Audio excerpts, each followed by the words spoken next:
minds to understand, Father. Because, Lord, you are the source of wisdom as you promised in your word, Father. Help our teachers also, Father, to provide us with the knowledge of all things, Father. For we trust you because you said you shall never be the tails but the head. We thank you, we appreciate you. In the mighty name of Jesus Christ, we prayed and believed. Amen.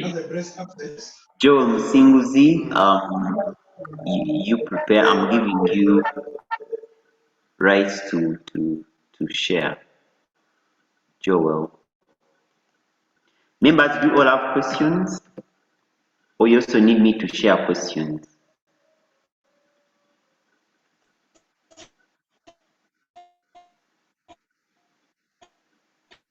So you share the questions. So some of us we are new here. Okay, Joel Musinguzi, you're now the co-host. You can share your work. Any other presenters? Do you have any other people who are ready for presentation? So that I can give you host rights for host rights. So you share Joel, the question. yes, I'm going to share.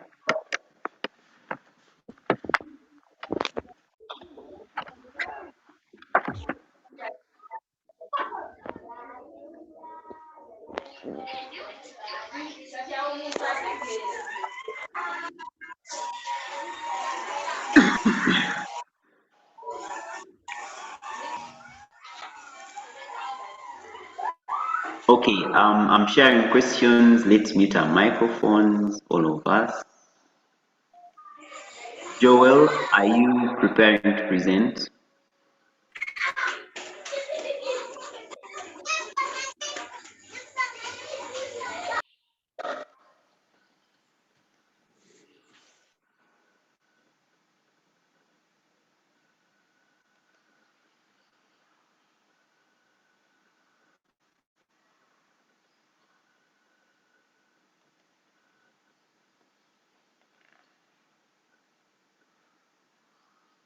Okay, I'm just sharing questions. I need all of us to go through questions very fast, then we can start our presentations. Presenters, just put up your hands. Joel, you're the first one to present. Okay, number one has it's a number on empirical formula with combined with relative molecular masses using atomic masses, and that is, we expect all of you to use the gas constant. Then it goes into organic chemistry. Number two is a question on steam distillation. Then number three is a question on solubility products.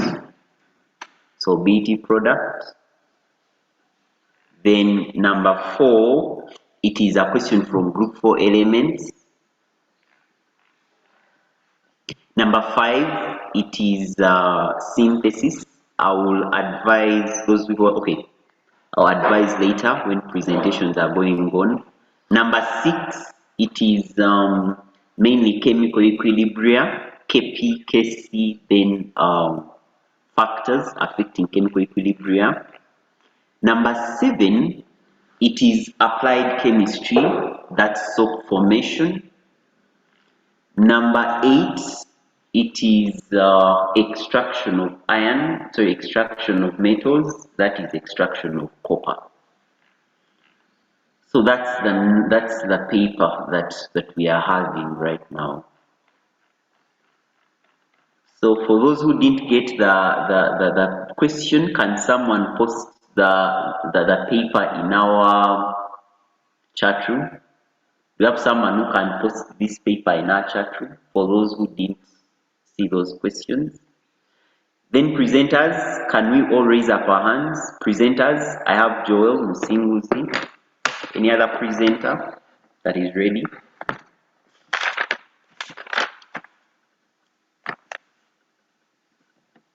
Joel Musinguzi. Presenters now, let's raise up our hands, those who are ready to present.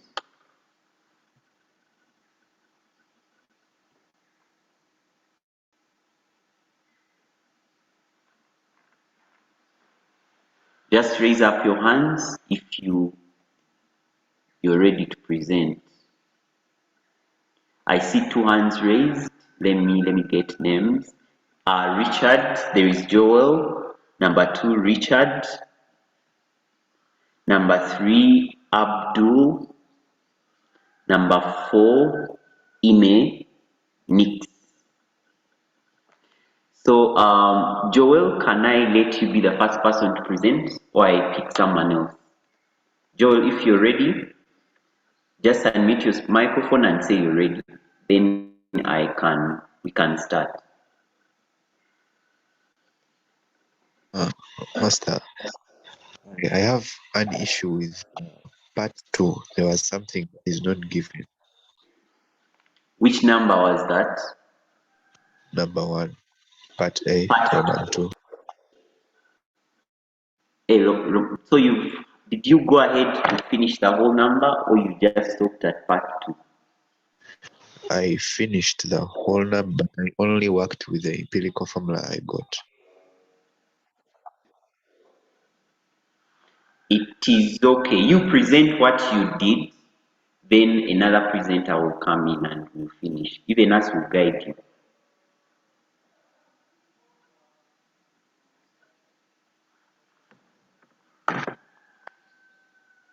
You can check other presenters already. So are you? Let me see. Joel, you're presenting first. Richard, do you think you're ready to present? Joel, Richard, who is ready? Abdul,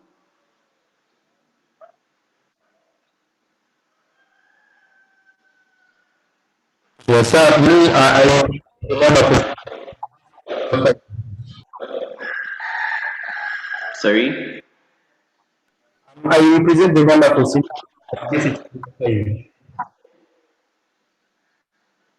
It is okay.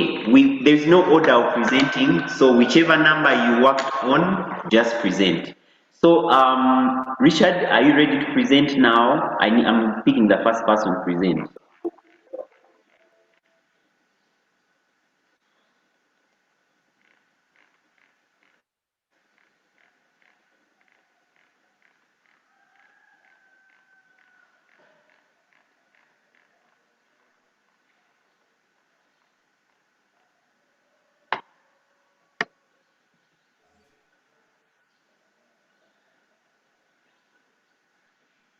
Can I discuss the number of Yes. Is your internet okay so that you start sharing?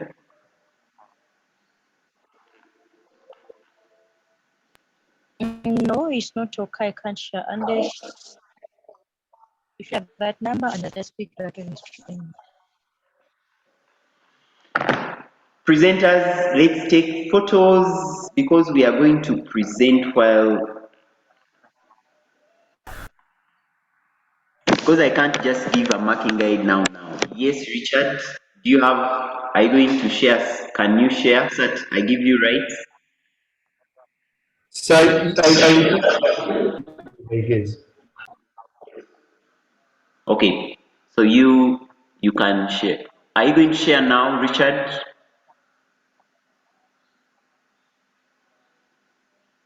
We are seeing you.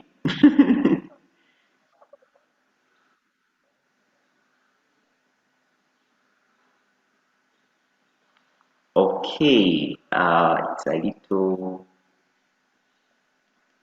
Okay, I'm going to stop sharing.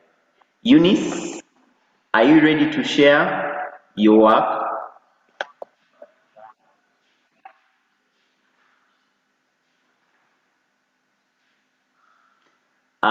Richard, so I'm going to stop sharing questions, then presentations can begin. Okay.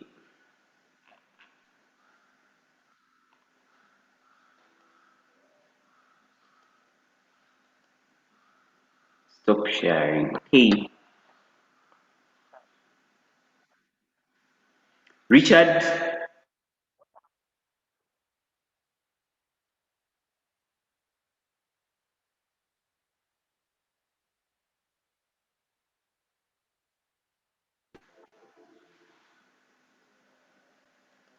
Richard, you can switch off your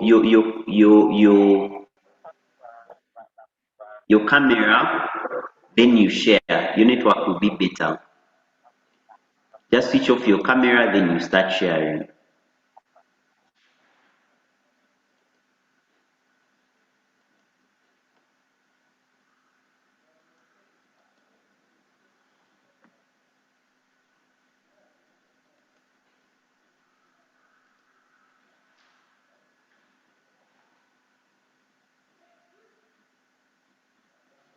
Yes, Richard.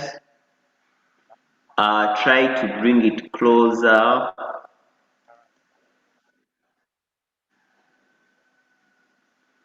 Yes.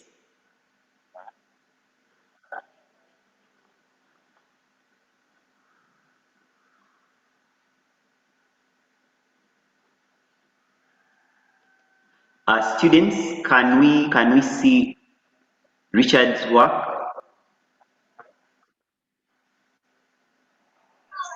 No? No, we cannot. So I was requesting he takes a photo and send on your WhatsApp, you share for us. Richard, can you send me your work? Someone is suggesting that you take a photo. That would be, let me see. Okay, people are presenting. Do you have someone else really taken photos that we allow Richard to take photos?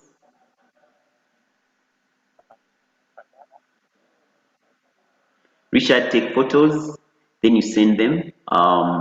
Brian Kitty, do you have photos already? I have photos for the same question. Yes, it's okay. You start presenting.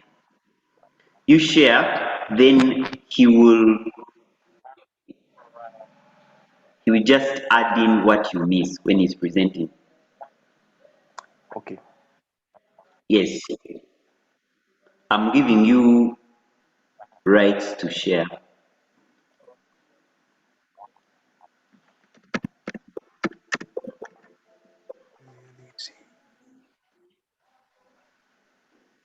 Members, those who are planning to present, all of us, let's take photos so that we can share very well.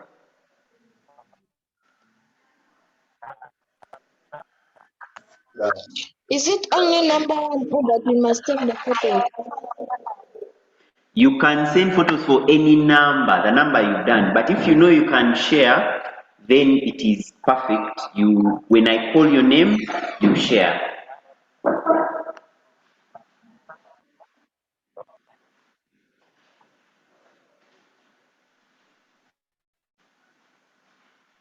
If you know that you can share, then you don't need to send me photos. We're waiting for Kitty Brand.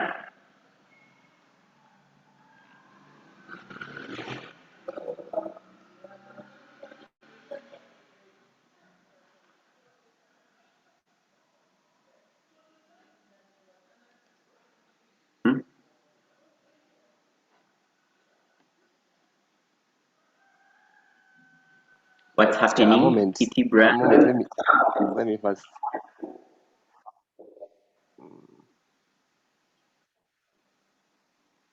I've given you co-host rights.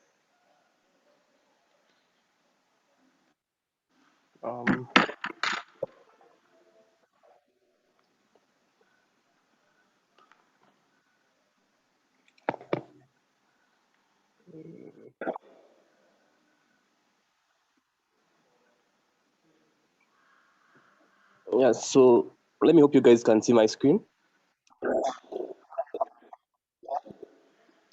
Yes, I'm seeing your screen. Your screen. Okay.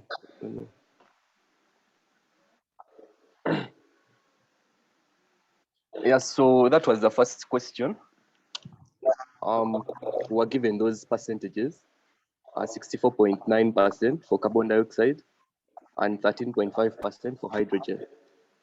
and the rest was oxygen. So we had to get the percentage of oxygen first. Yeah, so that is got by subtracting the sum of 64.9 plus 13.5 from 100.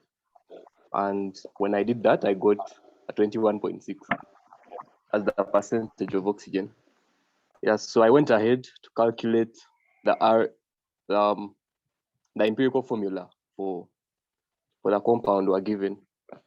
Yeah, so I think we know the steps. We first of all list the elements, then their compositions, calculate the number of moles, and find the simplest ratio. Yeah, so after calculating, I had C4H10O. Yeah, then part B were given the volume that compound occupied at a certain temperature at 200 degrees centigrade. Were also given the mass that was in that, the mass of the compound as 1.85 grams, and were also given the routes, that thing, the constant 8.31. Yeah, so in the question, we were not given the pressures, so I assumed it was atmospheric pressure. So I used 101,325. Yeah, so remember when we are using 8.314 as a constant, our temperature must be in pascals, our volume in meters, meters cubed. So we had to convert the centimeters cubed to meters cubed by multiplying by 10⁻⁻⁶. Yeah, then we also had to convert the temperature from degrees centigrade to Kelvin. Yeah, so that's what I did, and I got the RMM of that compound as 74. Yeah, so after getting the RMM, since we have the empirical formula, we can find the value of N. Yeah, so I got my N as 1. So meaning the molecular formula of the compound is a C4H10O. Are those first two Yes, parts go clear? Yeah, ahead. then Mm. for part B, we were told that compound could react with, if I can get the question, maybe.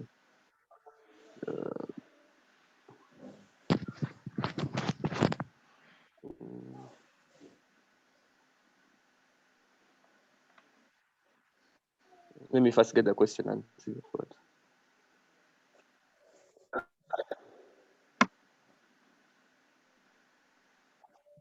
Yeah, so part B said the compound can react with sodium with effervescence, but has no effect on sodium carbonate.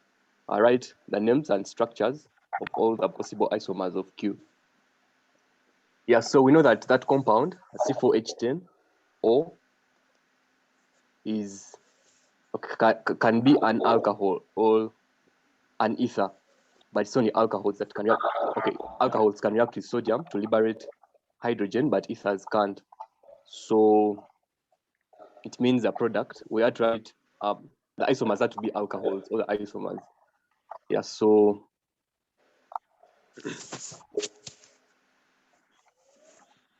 I had 4 isomers, whereby the first one was butane 1-ol, the second one was butane 2-ol. Slow down, please. Sorry. Excuse me, our dear presenter. Thanks so far for the work that you're doing. Can we try to increase the volume of our gadgets? Increase the volume of your phone. All of us, let's increase the volume of our phones. All of us, try to increase the volume of your phone as a person, because I'm hearing You him can well. use the microphone and then use it. If you're using earphones, try to remove earphones and use a phone alone and see. Yes. Our presenter, go ahead. Later, I'm going to ask you a few questions.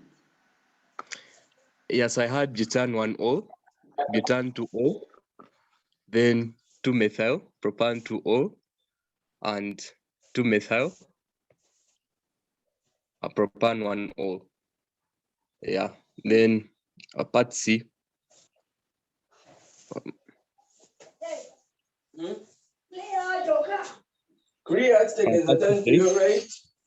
When treated with anhydrous zinc chloride in the presence of conc hydrochloric acid, a Q formed 2 layers after about 8 minutes. Identify Q. Yeah, so we know that test, the test involving those reagents is for testing for the class, is for identifying the class of the alcohol. Yeah, and that particular observation, is for what? Is for a primary alcohol. Yeah, so it means, so it's for a secondary alcohol. Yeah, so my alcohol was butan 2-ol. The compound Q was butan 2-ol. Yeah, since it gave a cloudy solution after 8 minutes. Yeah.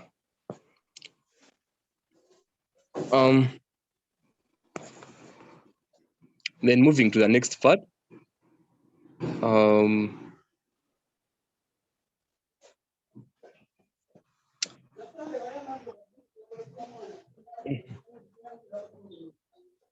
Sorry.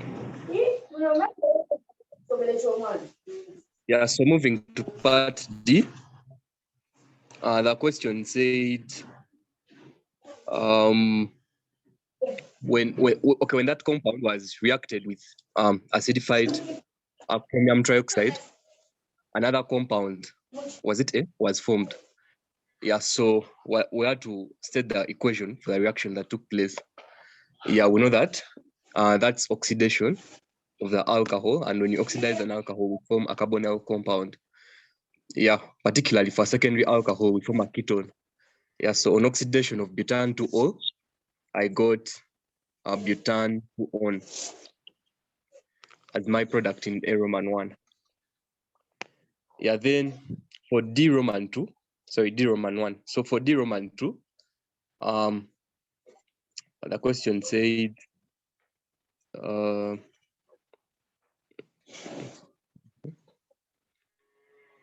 write equation for the reaction between A, which is butan 2-on, and acidified 2,4-dinitrophenyl hydrazine, and outline a mechanism for the reaction. Yeah, so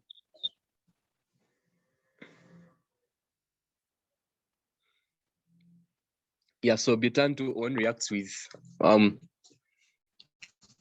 2,4-dinitrophenyl hydrazine in the that compound, whereby first of all, the oxygen, the lone pair of electrons on the oxygen will attack the proton from the acid, and you form that intermediate there. Yeah, so after that, we'll have the 2,4-dinitrophenyl hydrazine coming in as a nucleophile.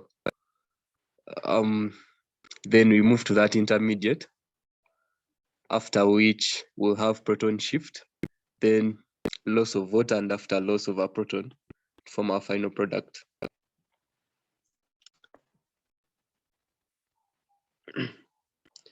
Then part E said,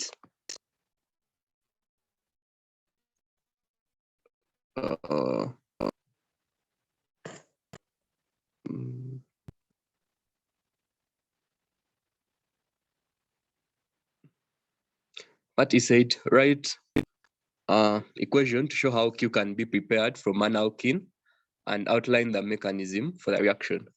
Yes, so the question wasn't specific on which alkene, so I chose the easiest one to use because the question has only 3 marks, so you can't choose a very complicated alkene. Yeah, so I chose an alkene that has 4 carbon atoms, so that I take a shorter route. So in my response, I said, Okay, I used butyene, whereby to form a secondary alcohol. From butyene, you can use conch sulfuric acid as the first step. Then the second step, you add water and warm. And that was the reaction mechanism, yeah, for part E.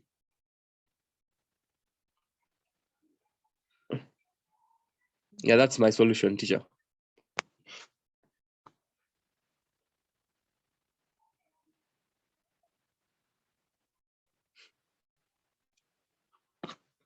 Any questions? My microphone was muted. Thank you very much.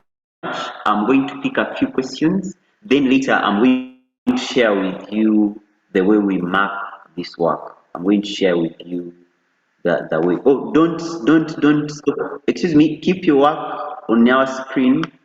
We have a few questions for you. Okay, thank you. You leave it there. One of our friends asked us to talk about the units that we use for R. We have two R's. We can have R as 8.314. We can have R as 0.0821. So which units can we use? Do you think you're going to help her out, or I respond? Teacher, I can help her out. Yeah, so if you're using, Okay, go ahead. If you're using 8.314, our pressure must be in pascals, our volume must be in meters cubed, and temperature must be in Kelvin. That's for 8.314. Then if we are using 0.0821, our pressure must be in atmospheres and volume must be in liters, whereby liters is also the same as meters cubed. Then temperature must still be in Kelvin. Yeah, thank you. Okay, thank you very much. Lastly, I'm picking two questions from this number. Then Musa, you're the first one to go. Unmute yourself and ask. Yes, actually, I'm asking about the RMM.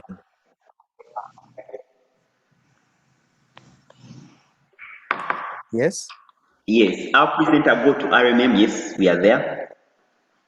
Was it exactly 74 or it was having some decimal places? My thing had 74.0000 something, but yeah, I just rounded off to 74. Okay, thank you. To help you out, when you're going to use RMM, if you have decimal places that are so small, we don't use them in the next steps. That's why even when you're seeing the periodic table, almost most compounds have RMMs that have decimal points. 30 something, point something, but when you're doing our math, we use whole numbers. So if the decimal points after the whole value is small, you can round it off when you're going to do your mathematics for the next part. I think I was picking two questions. Tony, unmute yourself and ask your question. Yes, sir. Thank you for the opportunity. I would Stop like sharing. I would like to ask about that empirical formula there. Empirical formula. Hold on. Our presenter, keep your work there. Yes. Yes, I was talking about the empirical formula. I thought that during that empirical formula there, we must follow the number of decimal places they had given us. Now this one they had given us to one decimal place, so we must follow that one there. Thank you, sir.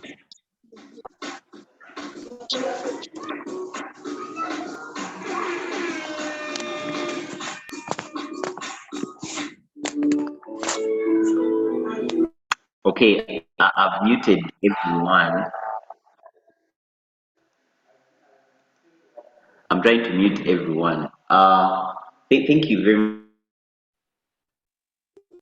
much for that question.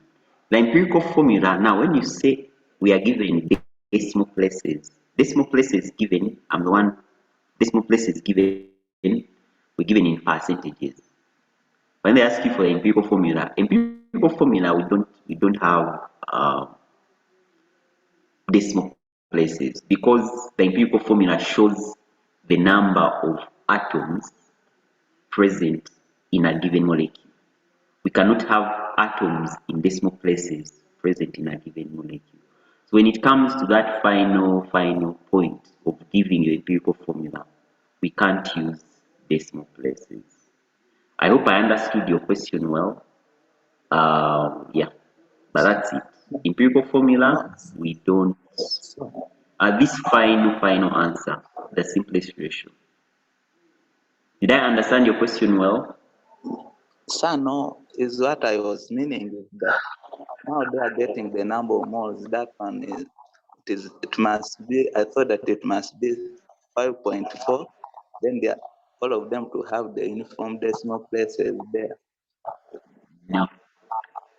No. We can move 4 decimal places, 5 decimal places. The bigger the decimal places, the better your answer will be. Actually, we advise students keep using 4 decimal places and above. Then they get they they round off at the end after getting the simplest ratio. So we can always use bigger decimal now, these decimal places.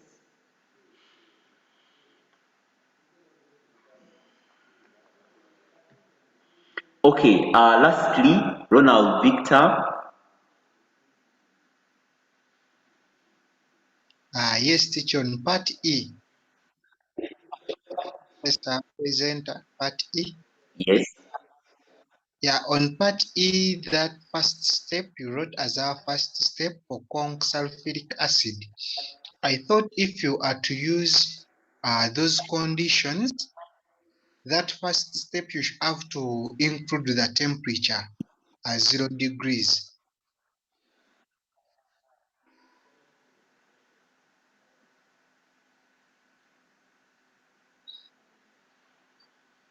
Right? Presenter, can you respond? What were you?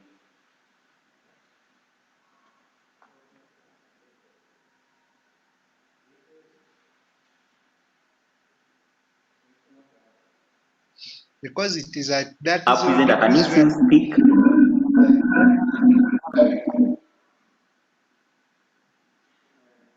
Okay, since our presenter is not speaking, yes, we need to, I'm responding to your question, our presenter is not here. When you're using concentrated sulfuric acid, depending on the temperatures that you're using, you should show that you're using temperatures, you should demonstrate temperatures. But those ones, sometimes you can, like in our question, we need to make sure that we see our question. In our question, we had, we had concentrated sulfuric acid, but we added some water. Even if you put concentrated sulfuric acid, stroke that those are hydrogen ions / water, then it can work. So it is okay, really.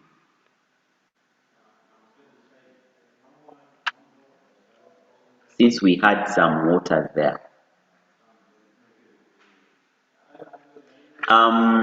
Our presenter, I need you to stop sharing. I need you to stop sharing briefly.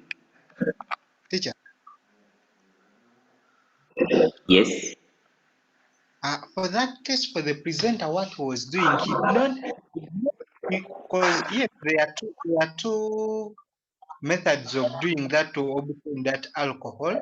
Either use the acid and use some water, but here he specifies that his step is going to use concentrated sulfuric acid to form a certain product, which I'm forgetting its name, where the, because remember when you react it with sulfuric acid, you will form that sulfate, yes, hydrogen sulfate ion, and then it's the one that will again come in as the nucleophile. And I thought was okay.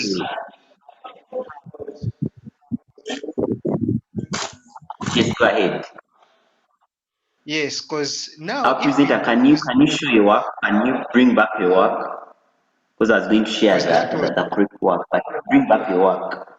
Sorry, I was muted when you asked me to talk. So Oh, can you share your work? You're meant to defend your answer. We need you to defend your answer. Tell us what okay, you're teacher. doing before I can tell the students. Yes. Okay, teacher. Let me.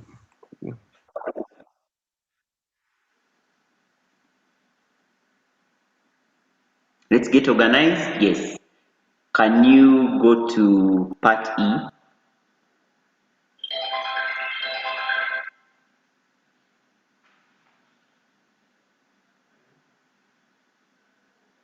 Okay.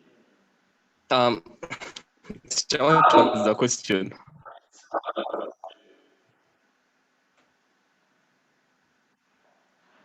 Okay, teacher. What I did was that I combined the steps, but the reaction takes place in two steps, as someone noted it. First of all, you react sulfuric acid with a but2 at 0 degrees centigrade, and you form a 2-butyl hydrogen sulfate. Yeah, then the water will come in as a nucleophile, and yes, that's when you end up forming the alcohol in the next step when you add water and warm. Okay, So thank it you. means I didn't want to keep defending.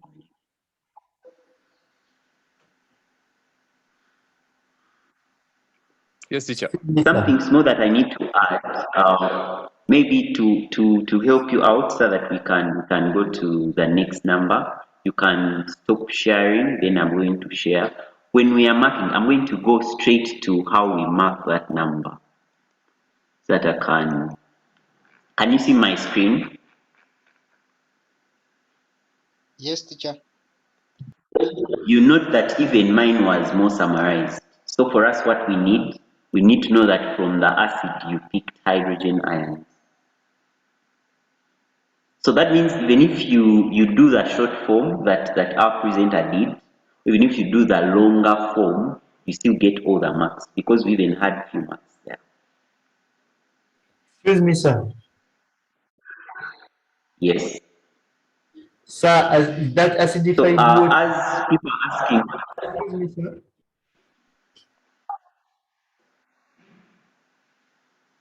Sir, I was asking that acidified water, does it have anything like an arrangement to put it? Can you start with an acid and then or water with an acid, or it has a specified arrangement? we don't mark the arrangement. Provided we see that we have an acid and we have water, it is perfect. We move.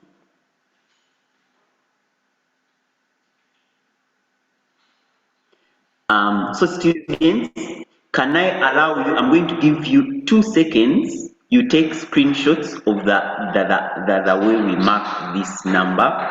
Then the next presenter should prepare. I'm going to just move this answer throughout on the screen for like 2 times. Take screenshots. All of us, time to take screenshots for the answers. Are we seeing it well? We are taking screenshots. I'm also going to respond to one question that one of our friends asked. If you're using R as 8.314, we use volume in meters cubed, that's cubic meters. We use temperatures in Kelvin, and we use volume in cubic meters. Oh, then also use pressure in newtons per meter squared or pascals. I'm going to the next page. Next page, let's take. Then if we are using R as 0.0821, we use the volume in cubic meters, sorry, cubic decimeters, then temperatures in Kelvin, then pressure must be in atmospheres.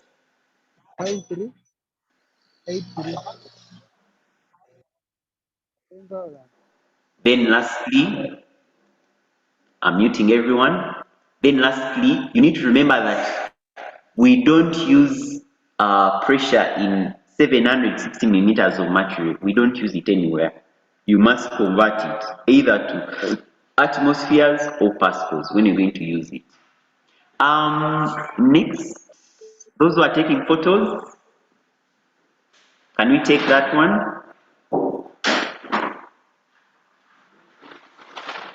Presenters, Richard, Joel Msinguzi, presenters, Abdul, Ime, Nix, Infinix.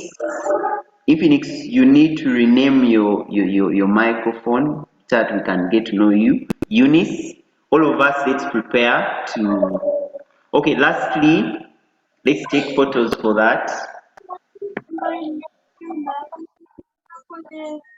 We are taking photos of how we mark.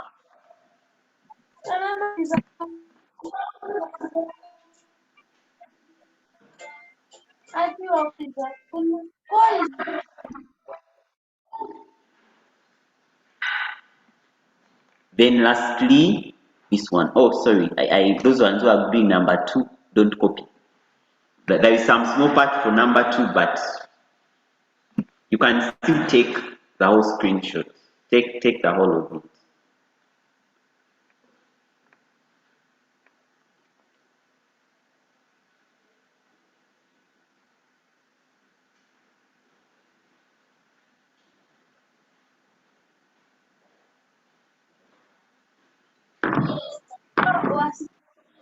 Okay, I'm stopping the sharing. We are going to the next number. So who is presenting? Those who are presenting, let's raise up our hands. I see Rebecca. I see Techno Pop 5. Kindly rename yourself. Techno Pop 5. Then Abdul. Yes. Abdul, I'm going to give you co-host rights. Then you share your number. Abdul. Abdul, are you ready? Okay, sir. Yes, I'm giving you co-host rights. I hope all of us took photos. Those who are going to present. Abdul, co-host rights. Yes, I'm making you a co-host.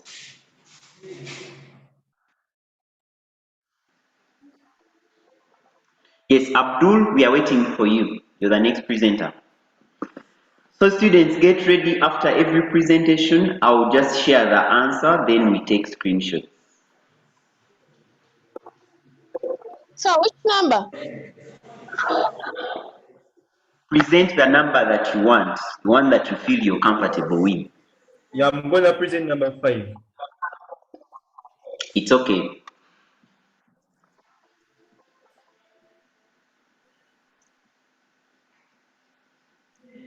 But then say I can't share the screen, unfortunately. I can't share the screen. Okay, do you have someone who is presenting another number so that our dear presenter can organize himself? He's presenting number 5. Paddy, do you think you can share your screen? Paddy? Answer number 6. It's okay. I'm making you a co-host, then you share. Excuse me, sir. Yes. It's like you disabled everybody from sharing the screen. I can't share the screen, unfortunately. What's your name? Abdurrahman. I made you a co-host so you can share. Abdul, yes, I made you a co-host.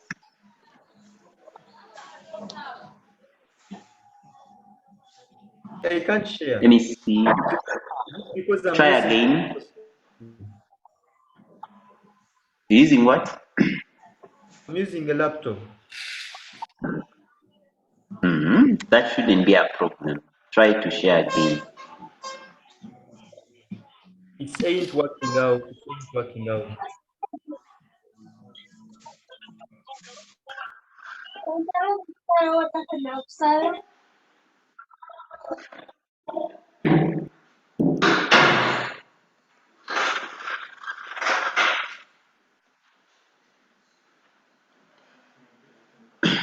Good afternoon.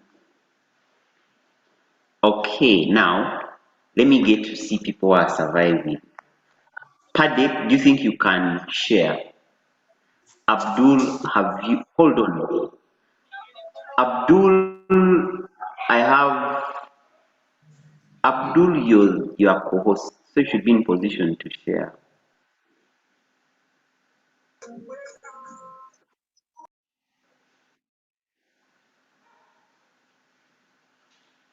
I see people are many, so since we are many, we need to learn. Our presenters, kindly, let's do the needful. A few guidelines. If you know that you're a presenter, when I give you co-host rights, let's do it as fast as we can because we have so many people watching in and we need to use our 2 hours very well. Yes, Abdul, I can see you're sharing now.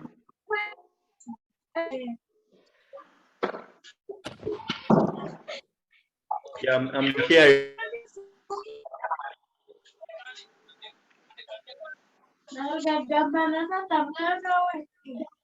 Yeah, I'm sharing number 5. Excuse me, Abdul. I can't see you. I'm sharing number 5. Yes, Abdul, I've seen, but I can't see your work well. Oh. Can I call someone to present? Then you overtake better photos. Then I'll call you to present later. How is that, sir?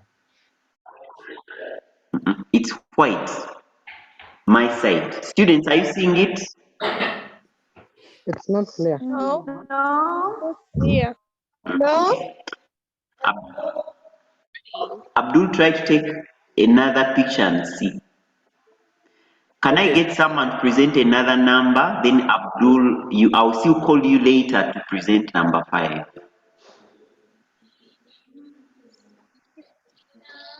Pade, can you start sharing? Pade, you said you're presenting number 6. Make sure that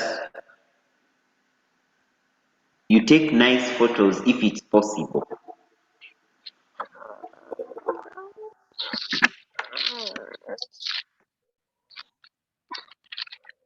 I was thinking of the number. I wrote it down. I can't find it. Pade, you're already our co-host. You can share. Pade, go ahead and share. Then Abdul, stop sharing.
Pade, we are waiting.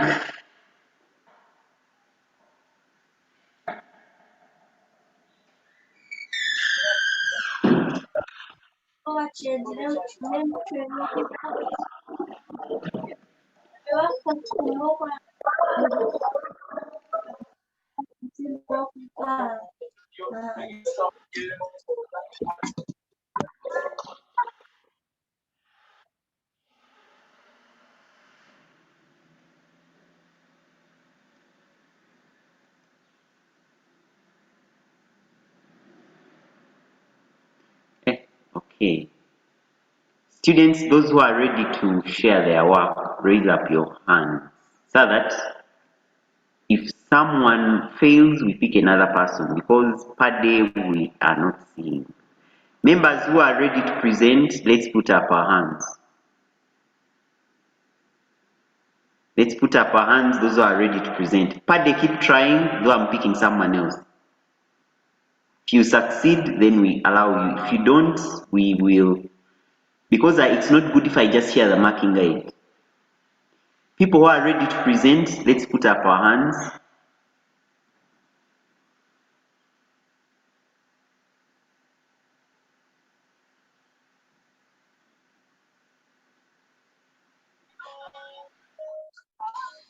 Those who have taken photos.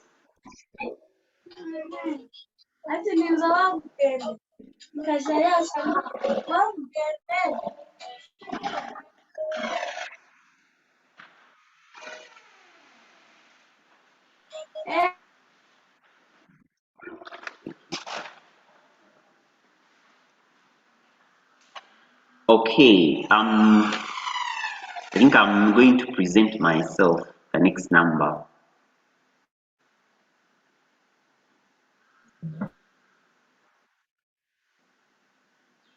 Likely present the next number. Noeline, do you think you're ready to share? Okay, teacher, I think, okay, I'm unable to share my screen, but I don't know if you can work. Like, I just talk without sharing the screen.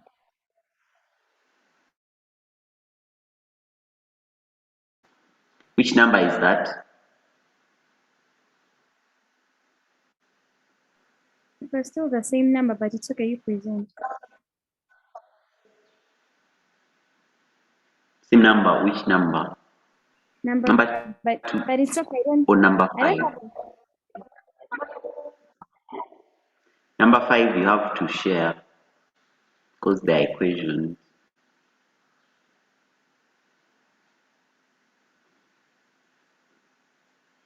Lastly, Kachira SS.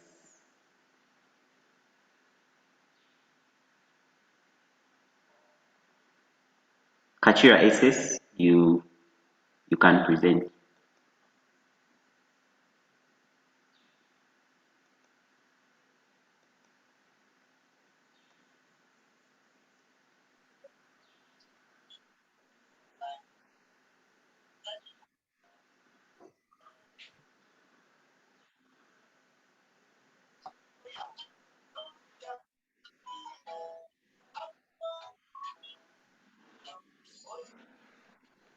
Okay, I'm going to present number 2. Then someone will go ahead. Someone will present the next number. So all of us, let's pay attention and we see what number 2 needed us to do. Number 2 was talking about steam distillation. Let me get question. Steam distillation. So for number 2, the question was saying, number 1, when we go to number 2, explain the principle on which steam distillation is based. State part 1, conditions necessary for steam distillation. Part 2, one advantage of steam distillation. Then they gave us a graph. They needed us to plot a graph, then boiling point, calculations, so I'm going to summarize it in like 10 minutes, then I'll allow you to present the next numbers. So that all of us should prepare those with photos, take better photos. Then as I'm explaining, keep taking screenshots because I'll also be showing you how we mark. Now, when it comes to, let me share now. Guide. Can you see my screen of the marking guide? Yes, teacher. Yes. Now, every time we talk about steam distillation, it is going to try and annotate on the screen. Let me use red. Now, it is when we get 2 solutions or 2 liquids that are miscible. Now, when we say miscible, that means we clear all diagrams, then we need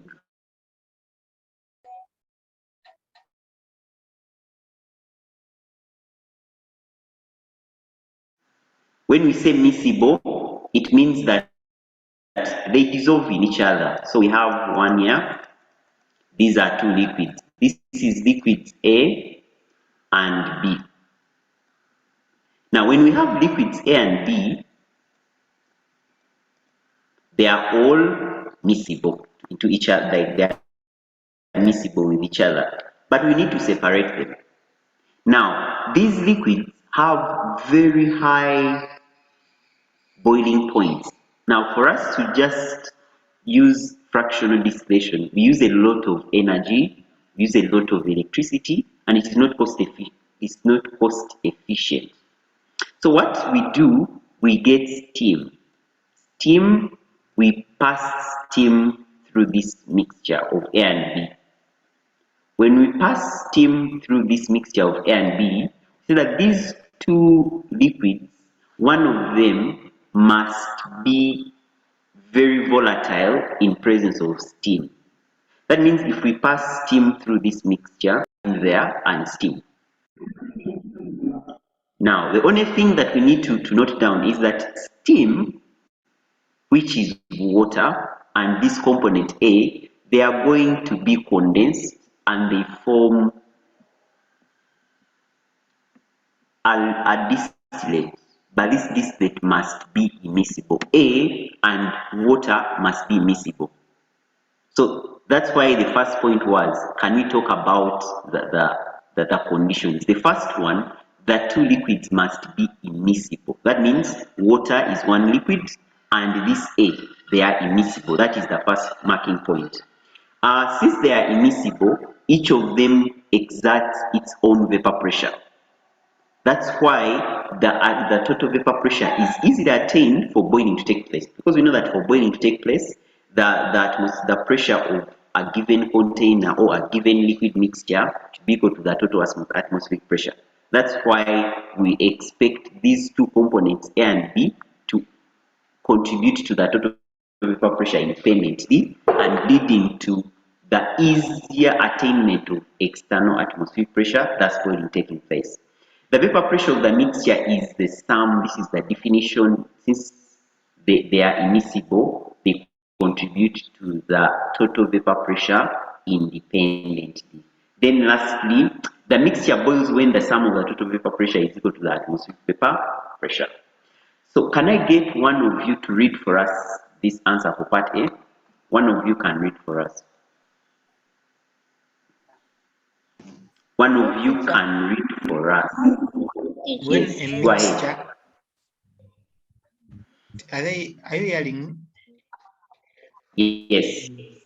When a mixture of two immiscible liquids is agitated, each component exerts its independent vapor pressure. The vapor pressure of the mixture is the sum of the vapor pressure of the independent components, and the vapor pressure increases with increase in temperature. The mixture boils when the sum of the vapor pressure equals to the atmospheric pressure at temperature lower than.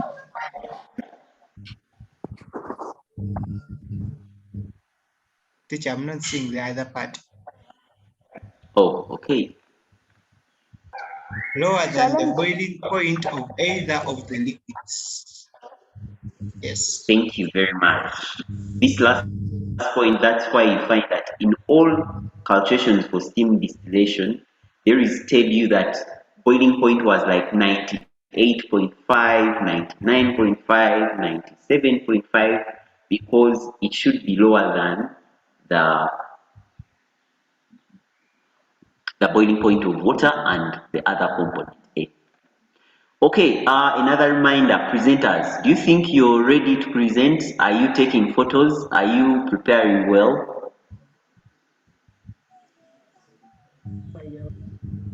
Very best. Yes. As we're testing like some of the solutions they sent in the group.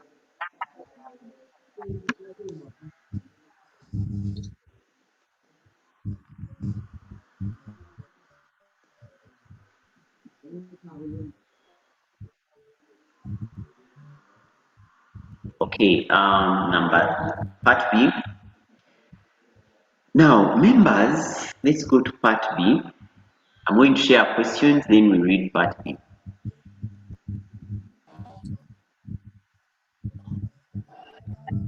Part B, they said conditions necessary for steam distillation to take place.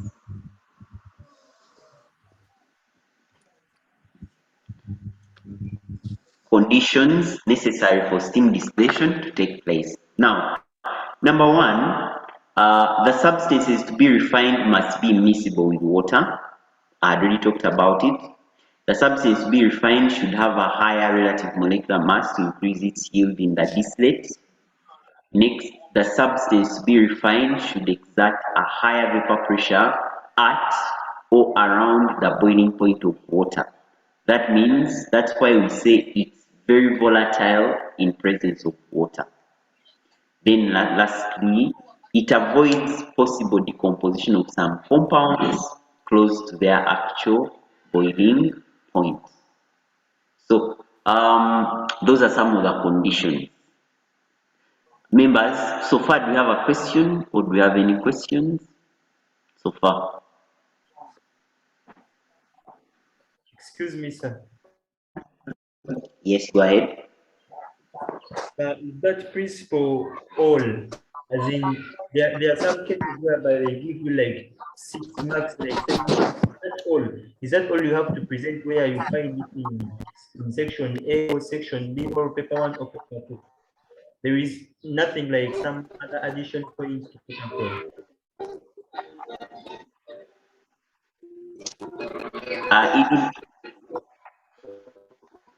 Let's mute our microphones, all of us. Let's mute our microphone. Yes, we can add a few, but these are some of the main points. Because in many numbers, they put 5 marks. When they put 5 marks, you make sure that whatever you're giving us, you explain it well, you give a point and a reason, but we don't have very many points. Our main points are always 4 or 3. Now, next, advantages. Part 2 was advantages. It avoids possible decomposition.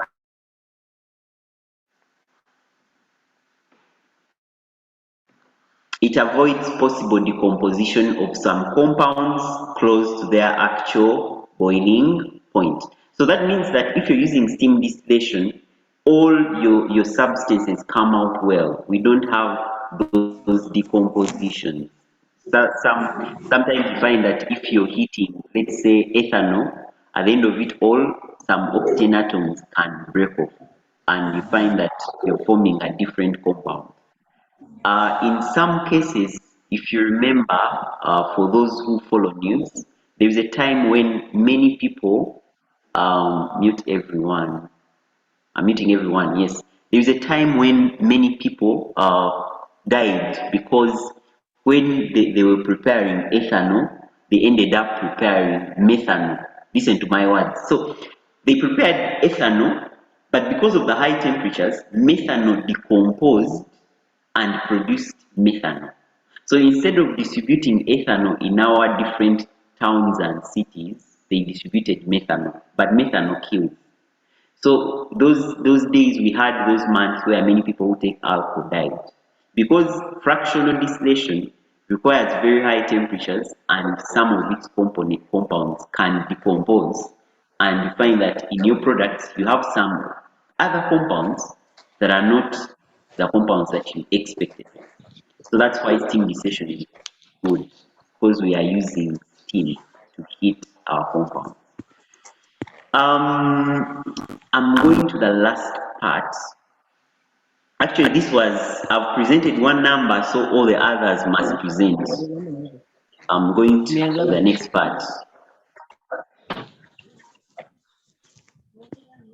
Students, make sure that you're taking screenshots of these answers because I'm using a marking guide.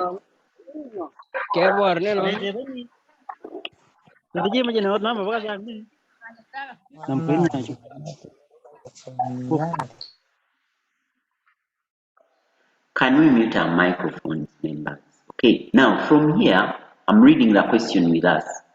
Steam distillation was carried out, and on the same axis plot graphs of vapor pressure of a mixture of each component against, then determine the boiling point of the mixture. Now, I need all of us to see this. Plot a graph of vapor pressure of the mixture and each component. I hope no one is talking because oh, The whole communicating you.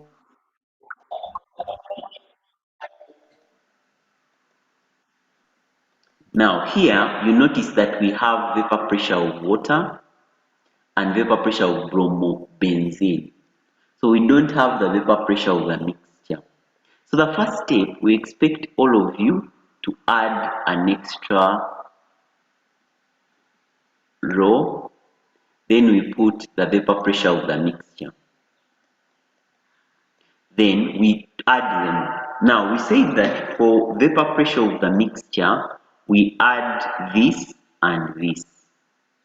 So for those with calculators, what is 526 plus 96? What is 567 plus 106? What is 611 plus 114? What is 658 plus 123? What is 707 plus 133? What is 760 plus 141? So when you're getting those values, you add them here.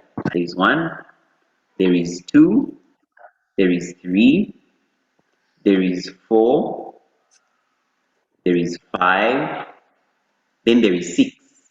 So you go on your graph. Now, a few guidelines. The graph that you draw must take 3/4 and above of a full page of a graph paper. So 3/4. So if I have somebody is talking. People, we can't talk together. Like if I'm talking, try to listen. Then when I allow you to present, you present. Don't make noise when some people are presenting. Like that, so that we can move together well. Now, the question said, on the same axis, plot graphs of vapor pressure of the mixture and each component. So I expect us to plot a graph. The statement that comes first is the y-axis. So vapor pressure will be the one on the y-axis. Vapor pressure we have for the mixture, which I believe we are obtaining here. We have for each component, we have bromobenzene and we have water. Then, let me first show you the graph. I'm showing you the graph that I expect all of us to get.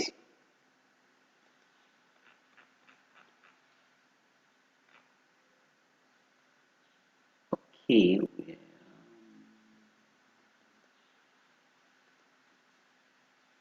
Okay, graph, what's happening?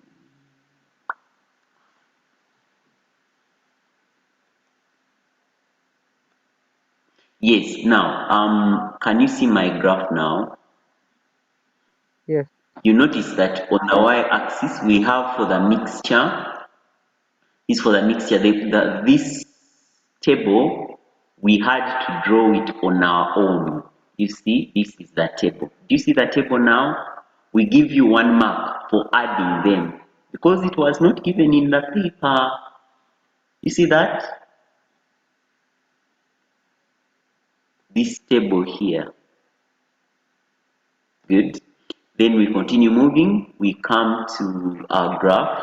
We have for the mixture, we have for water, and we have for bromobenzene. You see, we used 3/4 and above of our full page. Then next question. They asked us to determine the boiling point of the mixture, but they said that the boiling point, the mixture was started boiling at 760 millimeters of mercury. So I expect all of us to come to our graph, the graphs that we should have drawn. You look for vapor pressure, the vapor of 760. That vapor of 760 is here. Can you see 760 for the mixture, all of us? It is this one.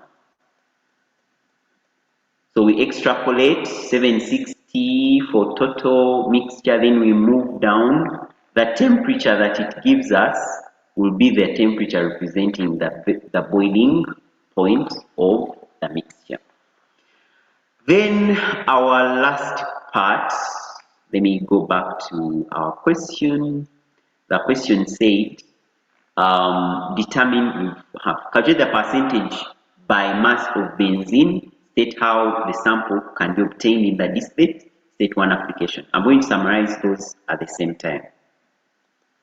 For the calculation, we said that the vapor pressure of water is 640. Now, these values that we are getting values at the boiling point of the mixture, which is 760 milliliters of mercury for total.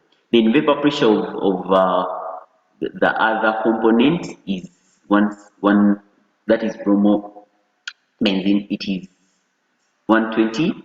Then relative molecular mass of water is 18. I think you're seeing how we mark. Then relative molecular mass of bromobenzene, we get it. Then this is the formula. Make sure that when you're entering in the paper, you can remember this formula. The formula takes half a mark. Then since they asked us for percentage composition and we didn't have any mass, because they asked for percentage composition by mass, we said let the percentage by mass of, you can say of bromobenzene or of water. That will be X%. Then the other component, it will be 100 minus X. Because we know that the total percentage by mass should be 100. Then from there, we substitute in our formula and we got the answer as 62. Then lastly, they said, how can we get bromobenzene from water? Remember, they are immiscible. Number one, we can use a separating panel. Number two, we can use calcium oxide. Calcium oxide is a drying agent. So it picks the water, dries out the water, and you remain with bromobenzene. That's it, members. That's my number. Then uses, it is used to purify organic compounds. It is used to separate organic compounds like 2-nitropheno and 4-nitropheno. Can be used to establish relative molecular masses of compounds. That was my presentation, my dear friends. Those with questions, you raise up your hands and ask questions. Then I will call the next presenter. Good. Was my presentation okay? Did you learn something? Yes, appeal. Yes. First, repeat that part of getting the percentage mass. Percentage mass. Now, for percentage mass, you know we don't have any mass given. So you said let the percentage by mass of, let's say, water be X%. Then the mass for bromobenzene will be 100 minus X. Because we know for every mixture, the total percentage by mass should be 100%.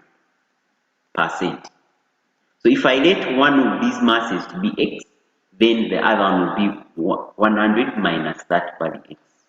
So that's how we got it. But in our calculation, we substitute it in for mass. X%, 100 minus X%.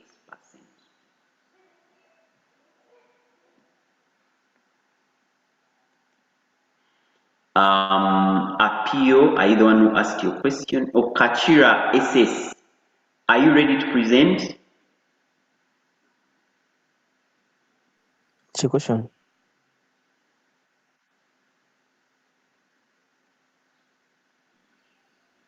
Excuse me, sir. Are you ready to present, Kachira SS? Did I have a question? Number five. Presenting number 5. Yes, go ahead.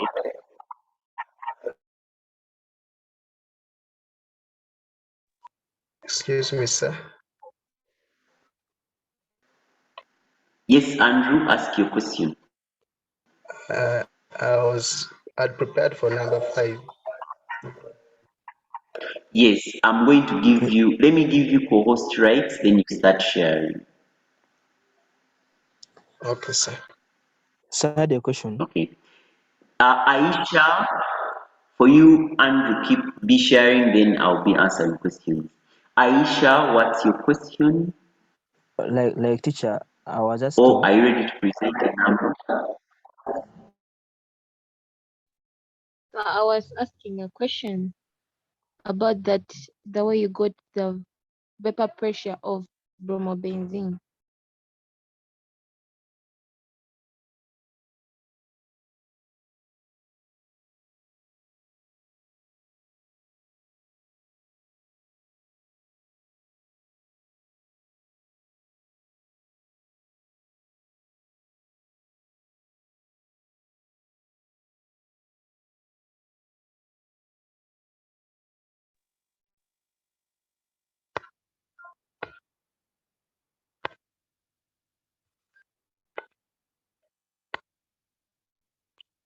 Okay, can I be heard? Excuse me. Yes, continue. Yes. Okay, this is question 5. They have told us to use equations to show how the following conversions can be made and indicate conditions and the reagents for the reaction. So the first one is benzene from chlorobenzene. So in this one, we are supposed just to use equation. So this is my first part. From benzene, okay, to form benzene from chlorobenzene, I'm going to use fused sodium hydroxide, and the temperature is 300 degrees Celsius at 320 atmospheres. Then I will form the sodium phenoxide. So after forming sodium phenoxide, I treat it with a dilute hydrochloric acid and I form phenol. Then from there, now I can now heat phenol with zinc dust, and then I obtain my benzene. So that is my first part, how I have done it. And part B, we are supposed to form is but2-ine from butan 2-hol. So this is what I have. This is butan 2-hol. Sorry.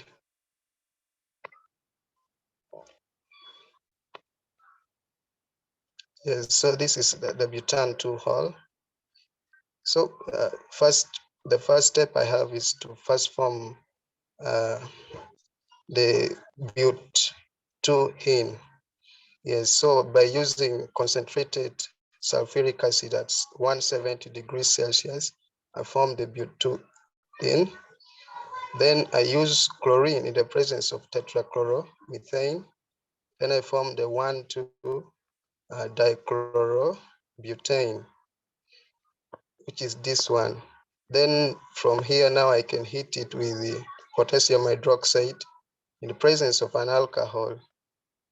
I think any alcohol, then we heat it. So there we shall come up with now our but2-ine. Yes, so then coming to part C, we are supposed to form propanone from propan 1-hol. This one, that's part C. Propanone from propan 1-hol. So it is yes, please.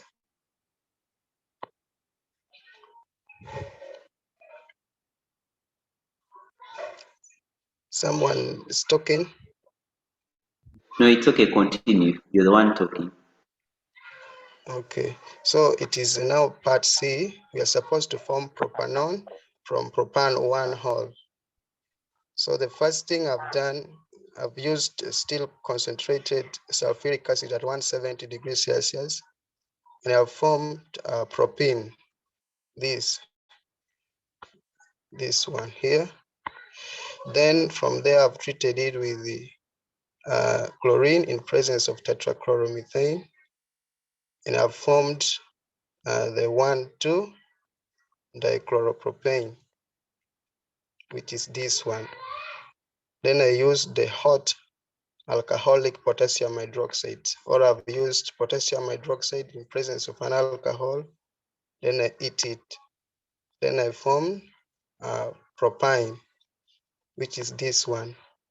Then from there, I don't know if it's clear. Let me zoom. So I've used concentrated sulfuric acid in presence of mercury sulfate in presence of water at 60 degrees Celsius. Then I come up with my propanone, or as I found that this one might also be a right way. This, when I use from this point, I form my propene. Then I can first take it back to propan 2-hol, which is this compound here. Then from there, now I can treat it with acidified potassium dichromate. It will also give me propanone. So that is my part C. And when we come to... Excuse me, cannot see your part C. This is part C. Part C is here. This is part C.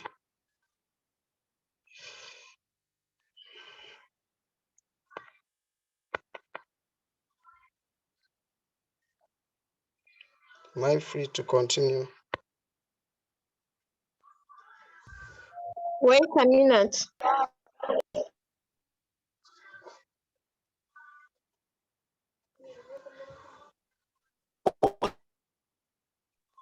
Okay, continue. Fine. We are coming to part D. So we are forming this compound from phenyl ethene. This compound, the name is a bit, I don't know, a bit complex, I don't know. So let me come to, that's part D. So we are forming this compound from phenyl ethene.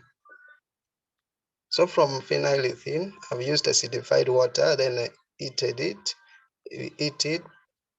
then I form phenyl ethanol, this compound.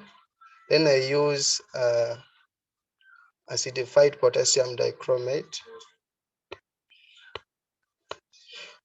I'm here. At this point, I use acidified potassium dichromate. Then I form phenyl ethanol, this compound here. Then from here, I'll just use the word phenyl hydrazine, this compound here, phenyl hydrazine, and that reaction occurs in the presence of an acid. That one will now give me this final compound, which I'm not sure about the name. Yes, I'm not sure about the name of that compound. Teacher will help us there. Excuse me, Opio. Yes, please. I'm requesting for a review of part C. Part C? Yes. This is my part C.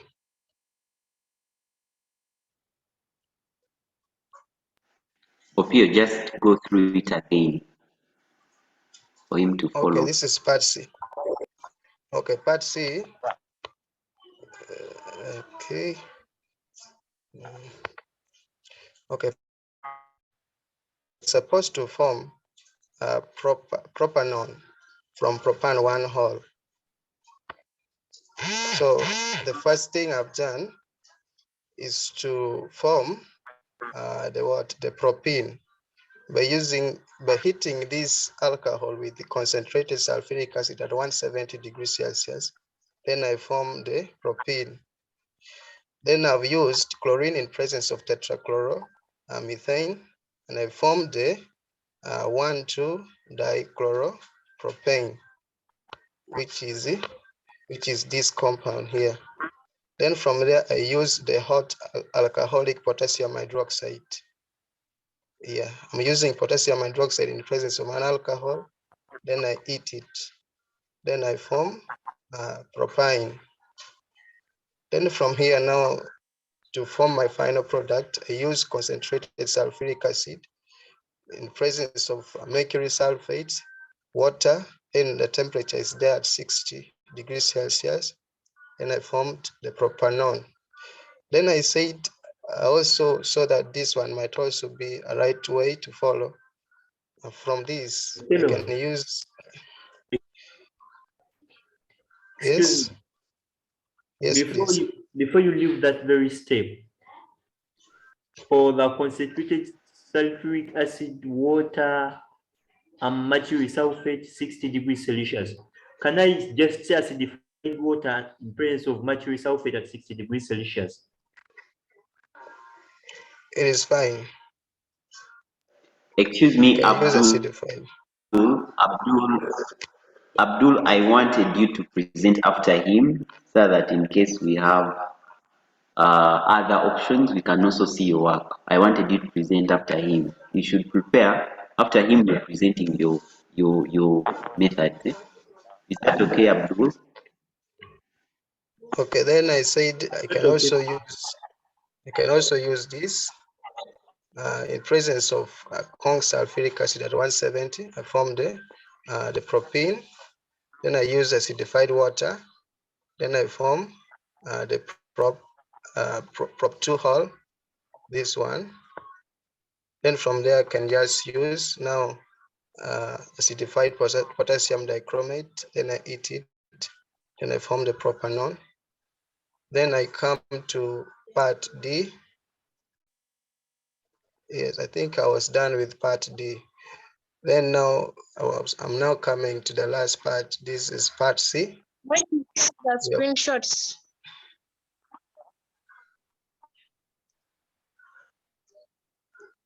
Sorry.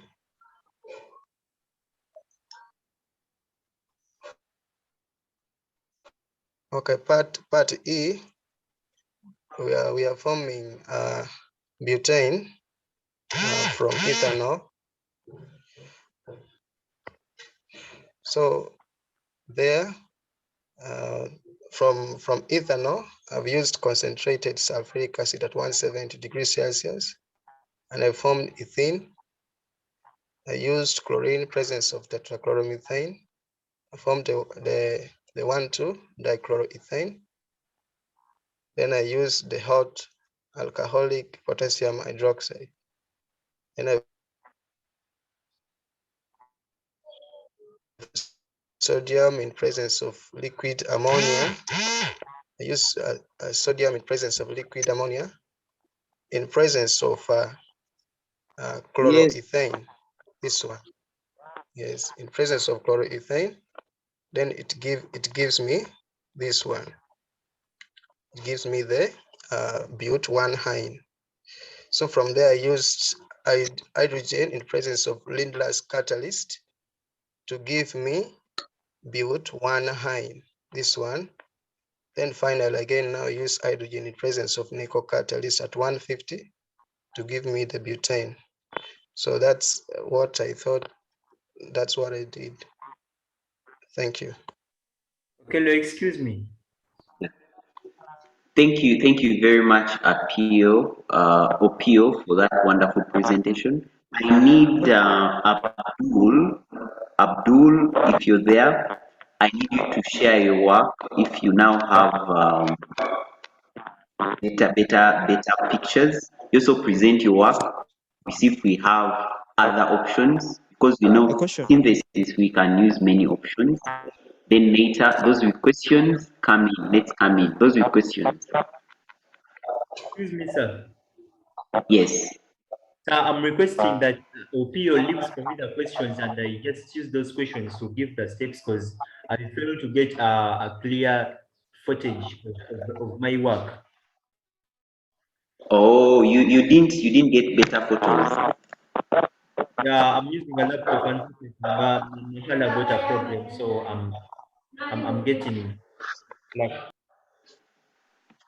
Oh, okay. Students, can we let Abdul? Okay.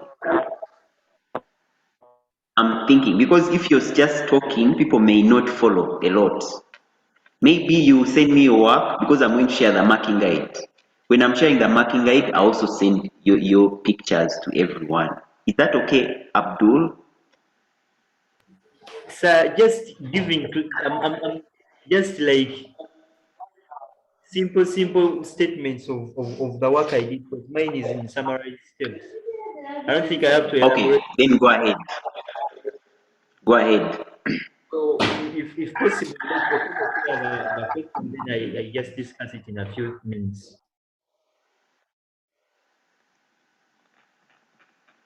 The question is there. For me, for the first question, like they said, using only equations indicate conditions and reagents for the reaction of how these syntheses can be effected. Yeah, for the first one, I just used it's the same. From chlorobenzene, I used fused sodium hydroxide at 150 degrees Celsius and 360 atmospheres to sodium phenoxide. Then from sodium phenoxide, I formed phenol, whereby I just used dilute HCl or dilute acid simply. You can put dilute acid of H plus or dilute HCl. I formed a phenol. Then after the phenol, I put the Z-dust and then heated to form the benzene. And then part A was done. Then I went to part B, and then from that built 2-ol. I just put in from built 2-ol. I put in concentrated sulfuric acid at 180 degrees Celsius to form the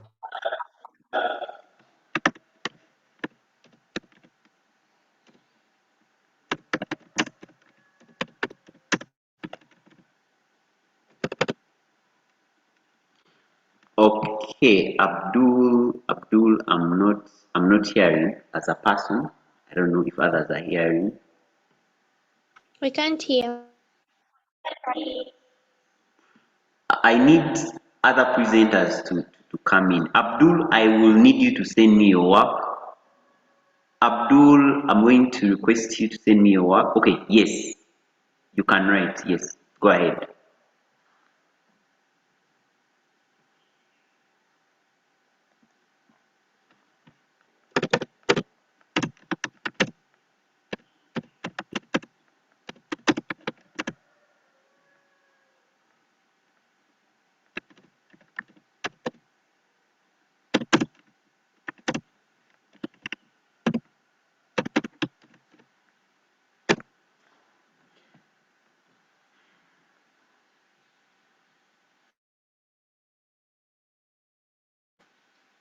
Kachira SS Abdul, we are not seeing.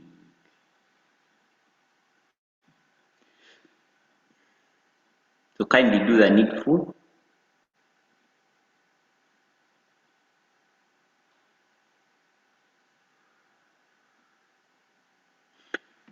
Okay, members, I'm going to call someone else. Present number 3. I see Joel Musinguzi. Then Abdul, kindly send me your work. I'll share it with students. Because at the end of it all of us need to learn something, and we have only 20 minutes. Okay, so Abdul, I'm going to allow another person to present. Okay, Joel Musinguzi, can you try sharing? Joel Musinguzi. Joel Musinguzi. Made you a post. Share. Joel Musinguzi, share. Abdul, kindly send me your work so that when I'm sending marking guides, even I can send your work. Because we have like 20 minutes only remaining. Joel Musinguzi. Yes.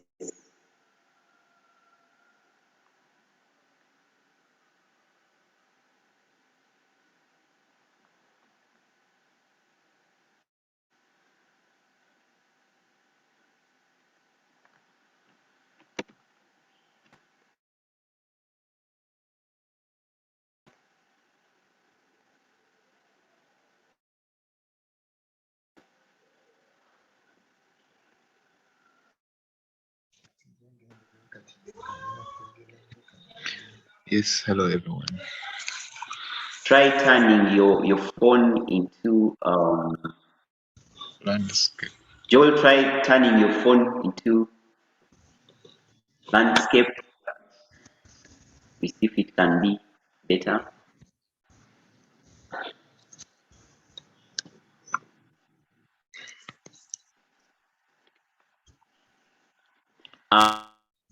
Abdul says his computer went off, so we will. It's okay, Abdul. Thanks for presenting.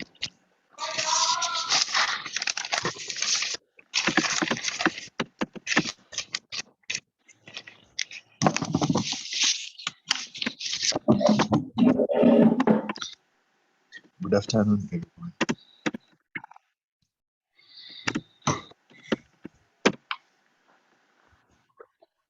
Yes, go ahead. So the question is telling us to define solubility product, that is Roman 1. Then Roman 2 is common ion effect. So solubility product is the product of the molar concentrations of ions in a saturated solution of a sparingly soluble ionic compound raised appropriate powers at a constant temperature. What I learned from this is that we shouldn't miss out on particular phrases that must appear, for example, constant temperature, and also raising to appropriate powers or raising to geometric coefficients. You can either use any phrases. Then common ion effect is the precipitation of a sparingly soluble ionic compound from its saturated solution by addition of another soluble ionic compound containing either ion. I'm sorry about the handwriting, but I think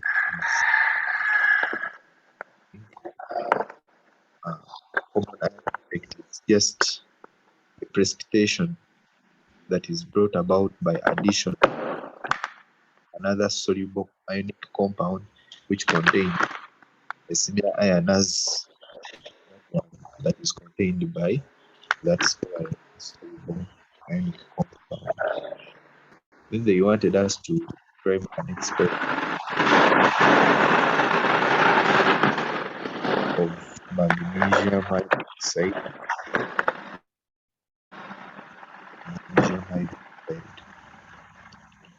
So a known mass of magnesium hydroxide is dissolved in a known volume of water, and the mixture is shaken well in order to the dissolution. The undissolved magnesium hydroxide is removed by filtration using a filter paper, and the known volume of the filter is titrated against the standard solution of hydrochloric acid using phenolphthalein indicator. The most suitable indicator here is phenolphthalein because it works in the pH range of the resultant solution. So the endpoint is noted and the volume of the hydrochloric acid used is noted. Since it was a standard solution, the number of moles that reacted can be calculated using stoichiometric coefficients from the equation of the reaction of hydrochloric magnesium chloride. We are able to calculate the concentration of magnesium hydroxide that reacted. If you look at that equation, it is not balanced at the water molecule. We use stoichiometric with when the equation is well balanced to calculate the concentration of magnesium hydroxide that then we use it to calculate molarity. Of course, since the volume we use is known, we use to calculate the molarity. Since here we are dealing with molar concentrations, and then the solubility product is obtained from the formula, which is noted there that concentration of magnesium chloride plus concentration of chloride ions squared and the units moles cubed decimeter power negative 9. Then the other part requires us to describe how solubility product is used to predict whether precipitation occurs or not. So here we need to first get the ionic product of the concentration of ions in the saturated solution, and when the ionic product exceeds the solubility product, precipitation occurs. When the ionic product of the ions in the saturated solution is lower than the solubility product, no precipitation occurs. Why sometimes we don't see precipitation maybe in paper 3, it's because the concentration of ions that may be present in the solution does not exceed the solubility product. But if the ionic product exceeds the solubility products, then precipitation occurs. So part C, we were required to calculate the solubility of calcium sulfate in water when the KSP is given. So we write the ionization equation for calcium sulfate, and we realize that it just balances. Therefore, using more ratios, the concentration of calcium ions and sulfate ions will, or the concentration of calcium ions will be the same as the solubility of calcium sulfate, since the mole ratio is 1:1. So I let the concentration of calcium ions to be X. Then I say that since solubility product is equaling to the product of molar concentrations raised to appropriate power, I'm able to get X squared. Since calcium concentration and sulfate ion concentration is the same, I get X times X, which is X squared. And since the stoichiometric coefficients are 1:1, then I don't need to raise it to power. Then I calculate for the value of X, and that will also be equivalent to the solubility of calcium sulfate. Then 0.5 molar sulfuric acid. When sulfuric acid ionizes, Sir. Excuse me. yes, please.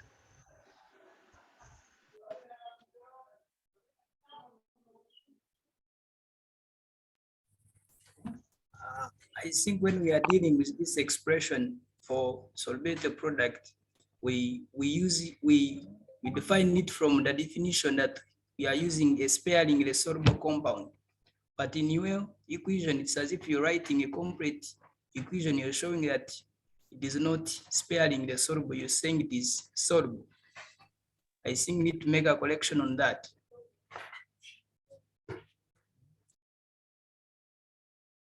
Okay, thank you so much for that correction.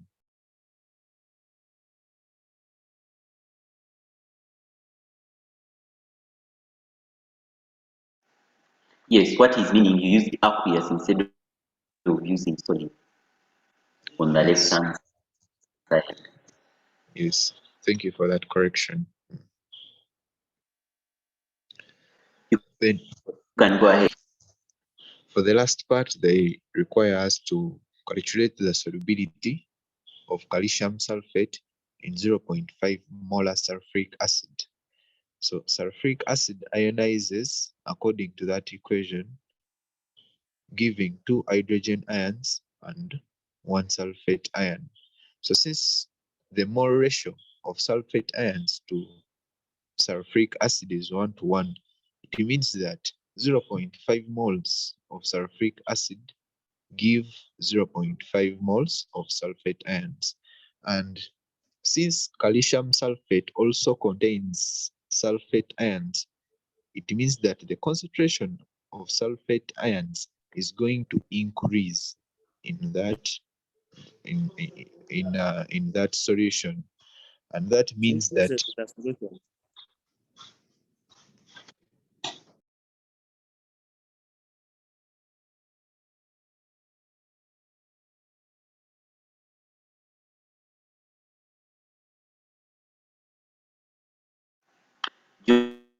Joel, we are not seeing your screen.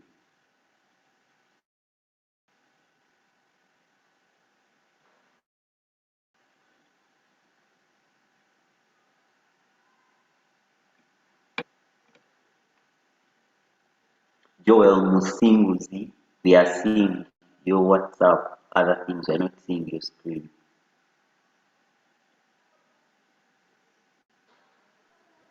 Yes.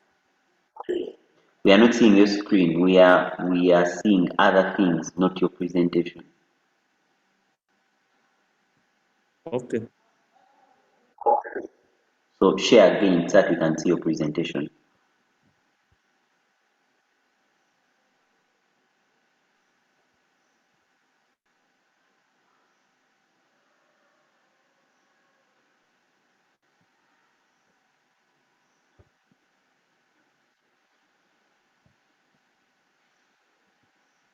Yes.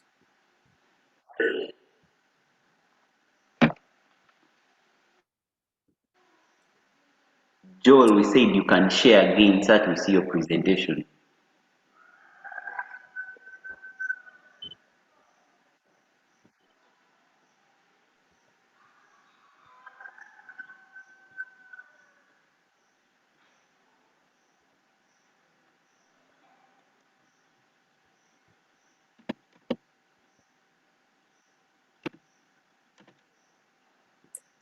Okay, I think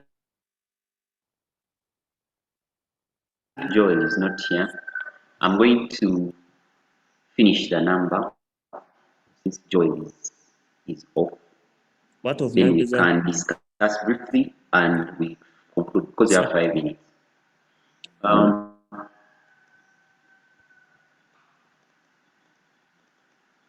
Joel had reached here, and I'm going to use his explanation.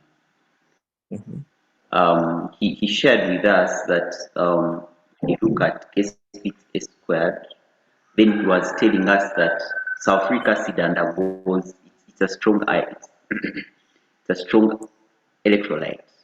If you need to use that word, or sulfuric acid fully ionizes, and we spoke about is. Excuse me, sir. Yes, go ahead.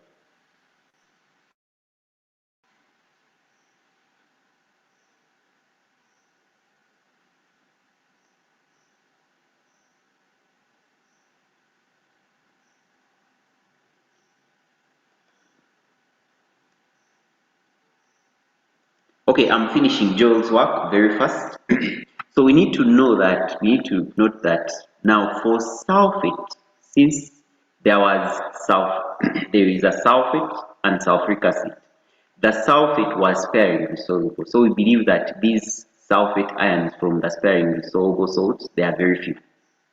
So since they are very few, we expect that's why I'm saying X plus 0.5, but the X, it was the one from the calcium sulfate, will be very small. That's why we say it is approximately equal to 0.5, since the X is from a sparingly soluble salt, and we expect that the ions being produced from a sparingly soluble salt are very few. Then calcium ions, that is also from calcium sulfate, so it is X. So again, we said case P is equal to, from the equation, it is calcium ions, then sulfate ions. We are using this formula. Case P is in our question, it was given 2.4 times 10 power negative 5. Then calcium ions, now here we have X. Then sulfate ions, here we have 0.5. So because of that, our X value, we can get the X value as 4.8 times 10 power negative 5 moles per cubic decimeters. That is after using your calculators.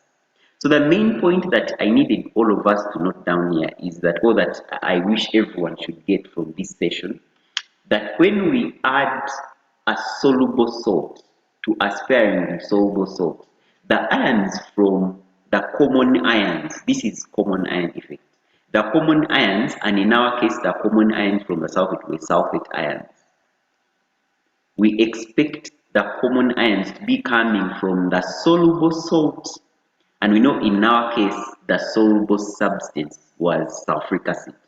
That's why the ions being used as 0.5. The other math remains the same. Then lastly, let me share the question. The question was saying, part last, then I'll allow you to ask a few questions, and then I can briefly share with you everything that I expected. Next, state one condition under which solidity product is valid. So I'm going back, stop sharing. I believe we've all seen the question.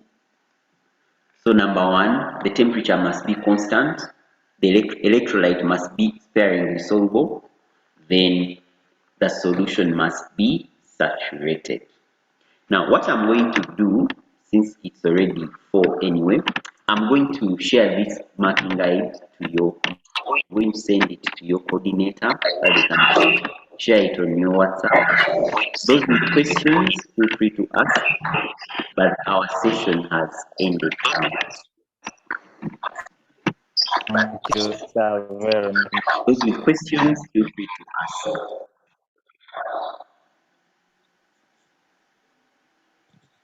ask. Excuse me, sir.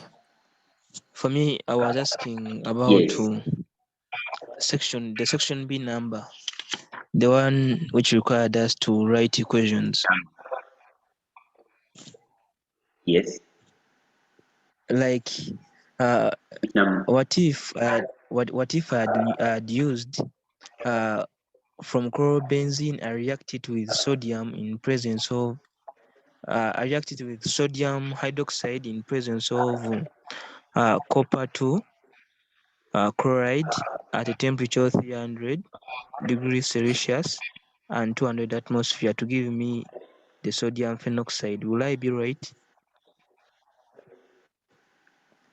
You see the options that are available. You're here. So have I answered your question? No, it's not there among the options. I'm not seeing it. Now, when you're using 200 degrees Celsius, we always want you to use copper 2 oxide, not copper 2 chloride. That's why I put all the options that are available. So meaning that if I use sodium hydroxide in presence of copper 2 chloride, it is wrong. Copper 2 chloride. Yes. Yes. Okay. Okay. But I'm going to share this one so that you can easily read about your own the options that you're thinking about.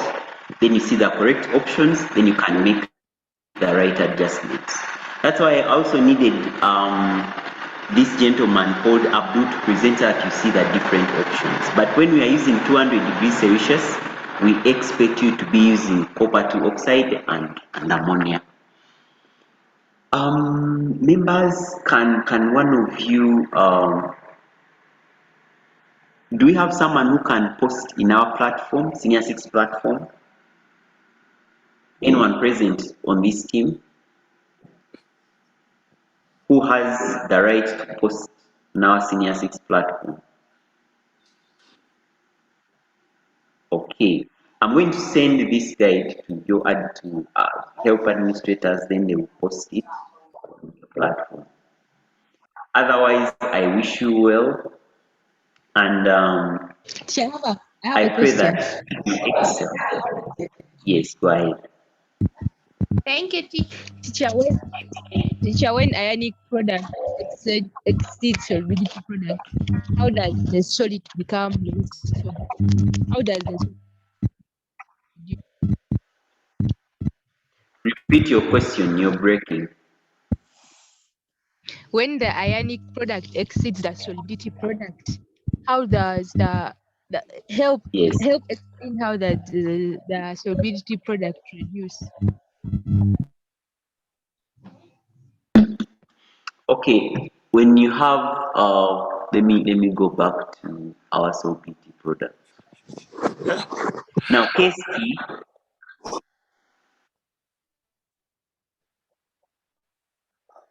P is when we have the ions of the sparing soluble salt. Now we always add more substances like a soluble salt, and many times that is a common ion effect. Then we can also add another substance that brings in other ions. So when the values exceed the Kp, then number one, you can use common ion effect, or you can use another substance that will react with one of the ions. An example of, let's say I added hydrogen ions and they pick out the sulfate ions. Then you find that the concentration of sulfate ions will reduce, bringing back the Kp value. No. So you add a substance that can react with one of the ions present.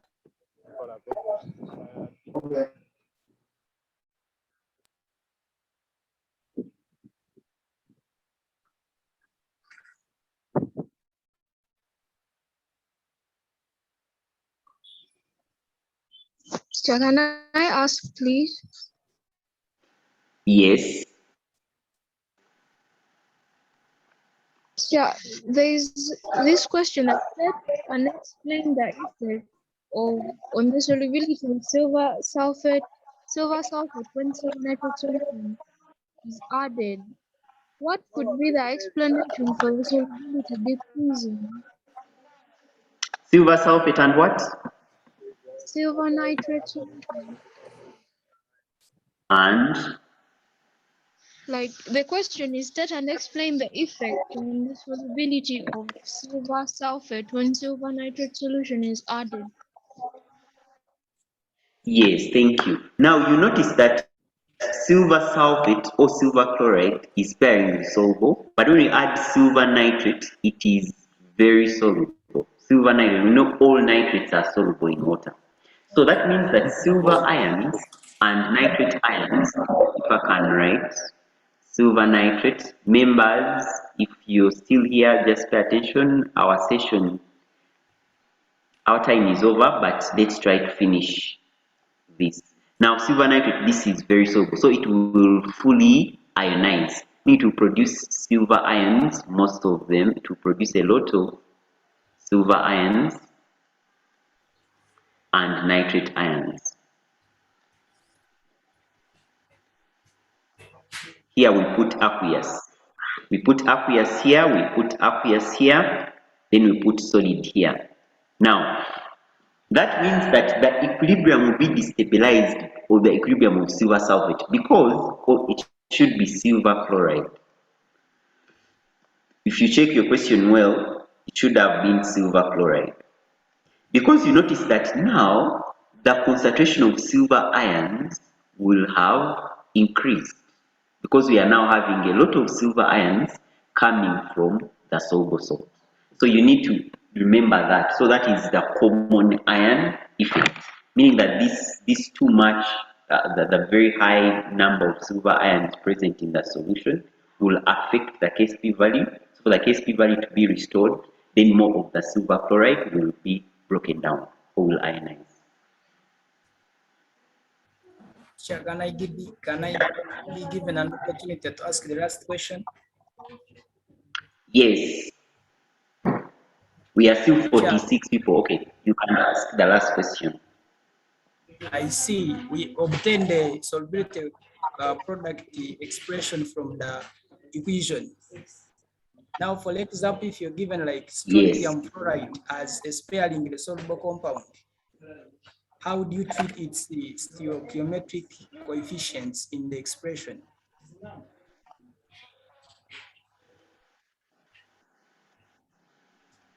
I'm trying to write Strontium fluoride.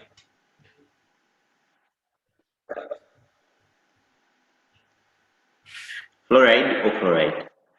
Fluoride. Yes, this one. Yes. This is, now we have a 2 here. So our KSP will be having strontium. Now strontium has the stoichiometric equation, that is a balanced equation. Here we have 1, then here we have 2. So our KSP value will be strontium ions, 2 positive. Those ones, the concentration of strontium ions, you notice that the stoichiometric number is 1. So we don't write ones in chemistry. Then I'll go to a fluoride. I put a negative, then this will be 2 positive. Now that is 2. Then when you're calculating and using solubility, here it is when we use 2s. We use 2, if you're using solubility, this will be 2s squared. Then here it will be s power 1. So later, KSP value will be 4s power 3. So I think you've seen the effect of that 2 pieces that came through. Yes, I've seen it. But Okay. again. Yes. Again, I've seen when we are determining the molar concentration of a sparingly soluble compound, we titrate with a standard solution. Yes. Now, at all, I'm given a solution which is containing phenol. Now, which category does it fall? Is a phenol, yes. Is it basic, acidic? Which appropriate standard solution should I use? Now it goes back to the question, because we know a phenol has acidic properties and it is also having alkaline properties. So it depends on the way the question is said, and it depends on, so because we have acidic properties of a phenol because of the hydrogen ion being lost. So in that case, we are taking it to be acidic. Then we use any alkaline. Think of sodium hydroxide. Since a phenol is organic, then you use organic. If we say it is acidic, to be a weak acid.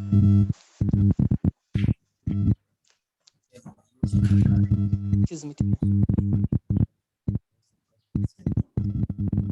Okay. Students, I wish you well. Let's read and do our best. Teacher, I have a question in the graph. You have? I have some constant in the graph. Was it number 2?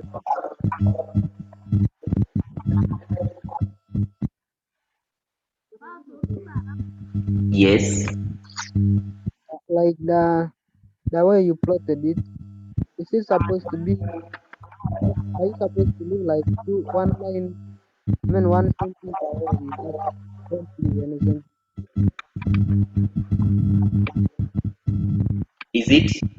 Especially on the vertical axis, yeah?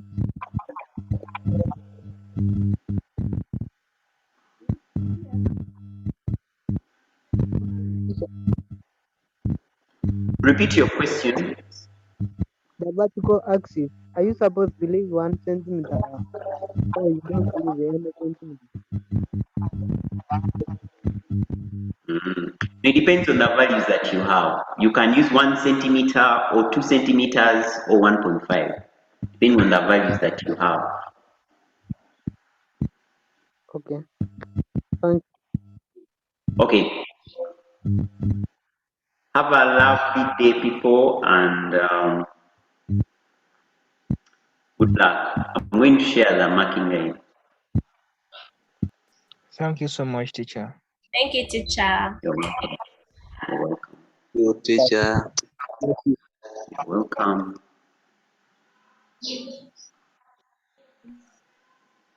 Thank you, teacher. You're welcome. Thank you, teacher. You're welcome. Teacher, where are you going to put the marking line? Yes, I'm sending the marking guide to our platform right now.